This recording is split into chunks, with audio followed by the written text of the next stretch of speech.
20वां मार्च 1931, एक ऐसा दिन जब भारत के वीर क्रांतिकारी भगत सिंह, राजगुरु और सुखदेव को ब्रिटिश सरकार ने फांसी पर चढ़ा दिया। लेकिन एक सवाल आज भी सभी के मन में उठता है, क्या महात्मा गांधी, जो उस समय देश के सबसे बड़े नेता थे, भगत सिंह की फांसी रोक सकते थे? आज हम इस सवाल का जवाब ढूंढेंगे, पूरी तरह तथ्यों और सबूतों के साथ। चलिए शुरू करते हैं। 90-20-8 में लाहौर में ब्रिटिश पुलिस अधिकारी जॉन सॉन्डर्स की हत्या और 929 में दिल्ली के सेंट्रल लेजिस्लेटिव असेंबली में बम विस्फोट। ये दोनों घटनाएं भगत सिंह और उनके साथियों के क्रांतिकारी आंदोलन का हिस्सा थीं।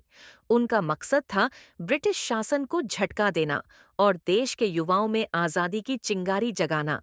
लेकिन इसके परिणाम स्वरूप भगत सिंह, राजगुरु और सुखदेव को लाहौर षड्यंत्र केस में गिरफ्तार किया गया और उन्हें मृत्यु दंड सुनाया गया। उसी समय महात्मा गांधी अपने अहिंसा और सत्याग्रह के जरिए ब्रिटिश राज के खिलाफ लड़ रहे थे। 1931 में उन्होंने वायसराय लॉर्ड इरविन के साथ गांधी-इरविन समझौता किया, जो एक बड़ा राजनीतिक कदम था। लेकिन क्या इस समझौते के दौरान गांधी भगत सिंह को बचा सकते थे? आइए देखें। ऐतिहासिक रिकॉर्ड्स के अनुसार गांधी ने भगत सिंह, राजगुरु और सुखदेव की सजा को कम करने के लिए लॉर्ड इरविन से बात की थी। 17 मार्च 1931 को गांधी ने इरविन को एक पत्र लिखा, जिसमें उन्होंने इन क्रांतिकारियों के केस को उठाया। गांधी ने कहा, मैं इन युवा क्रांतिकारियों के जज्बे और देशभक्ति का सम्मान करता हूं, लेकिन उनके हिंसक तरीकों से सहमत नहीं हूं। गांधी के लिए यह एक कठिन परिस्थिति थी।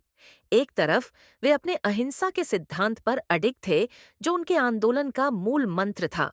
दूसरी तरफ भगत सिंह और उनके साथी हिंसा के जरिए आजादी के लिए लड़ रहे थे।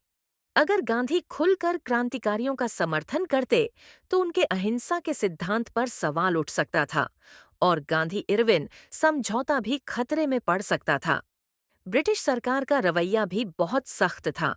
वे भगत सिंह को आतंकवादी मानती थी और उनकी फांसी को एक उदाहरण के रूप में देखना चाहती थी, ताकि दूसरे क्रांतिकारियों में डर पैदा हो।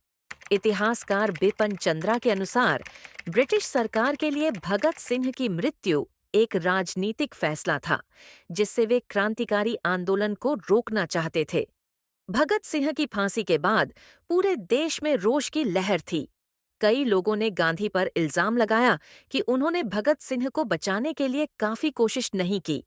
क्रांतिकारियों के समर्थकों का मानना था कि गांधी के पास ब्रिटिश सरकार पर दबाव बनाने की ताकत थी, लेकिन उन्होंने इसका पूरा इस्तेमाल नहीं किया।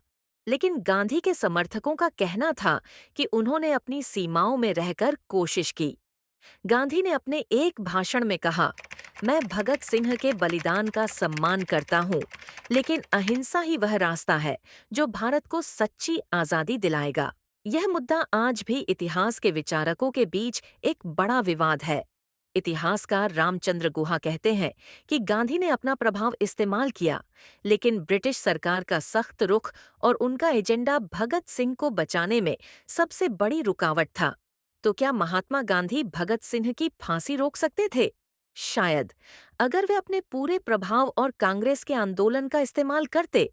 लेकिन उनके अहिंसा के सिद्धांत, ब्रिटिश सरकार का सख्त रवैया और गांधी-इरविन समझौते की राजनीतिक मजबूरियों ने यह काम बहुत मुश्किल बना दिया। अंत में भगत सिंह का बलिदान और गांधी का सत्याग्रह दोनों ने अपने अपने तरीके से भारत के आज़ादी संग्राम को मजबूत किया। लेकिन आप क्या सोचते हैं? क्या गांधी और कोशिश कर सकते थे या उनकी कुछ मजबूरियां थीं? कमेंट सेक्शन में अपने विचार जरूर बताएं